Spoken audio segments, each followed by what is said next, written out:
Hey, Jeff here, your YouTube reviewer of New England brews. Welcome back to NEBR, New England Beer Reviews. Today from White Birch Brewing of Hooksett, New Hampshire.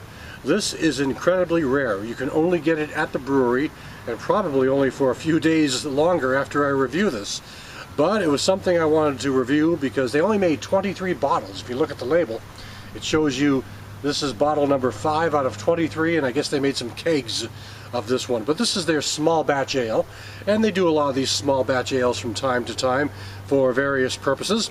This one is a Bavarian wheat, and it was released in June of 2013, and here it is July. I would be not surprised if by the end of July you will not be able to find this anymore.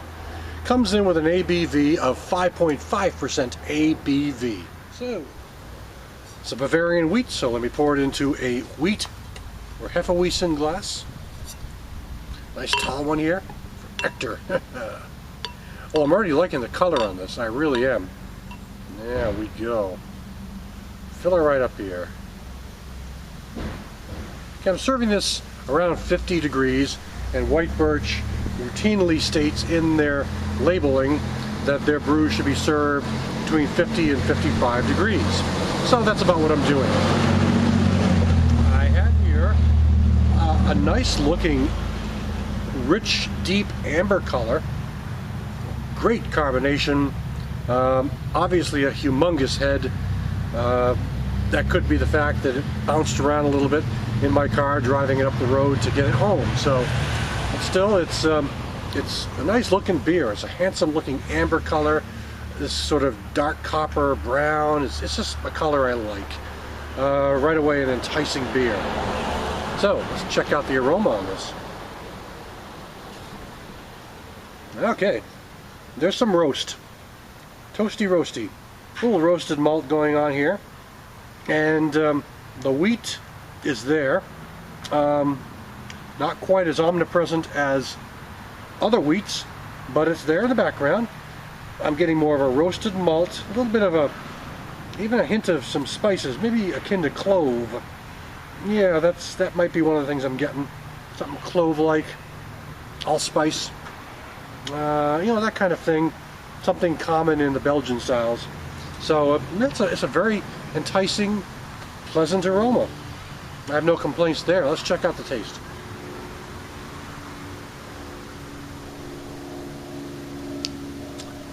This is the kind of body I like. It falls into the medium range.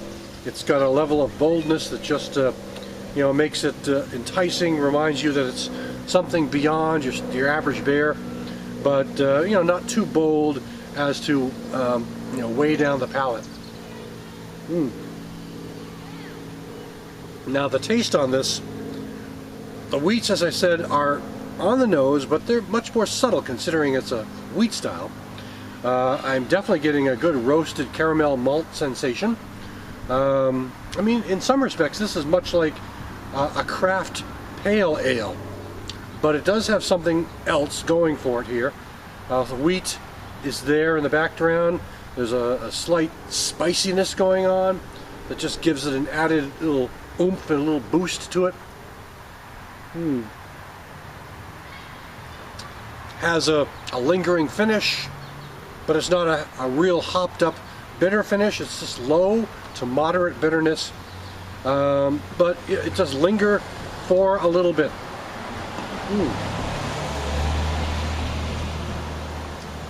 I mean, this is a pleasant beer, and I'm glad I'm getting a chance to try it because again, it'll be probably gone in a few weeks, and unless you live in central New Hampshire or can get to the White Birch Brewery within a few days of watching this review, you may not get a chance to try this. So I'm glad I get a chance to try it. That's partly why I buy these small batch brews that they put out.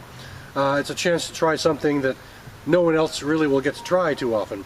Though it seems to me the point of these reviews is to try to encourage people to try to, drink some beers that are different than what you normally drink. So I'm kind of going against my my whole marketing strategy here when it comes to beer reviews, but still, it's a real likable beer, a low to moderate bitterness, a nice color, a good roasted malt character, just a decent beer overall. So It's another one from White Birch. This is White Birch's small batch ale, their Bavarian wheat. Thanks for stopping by. I'll catch you again next time.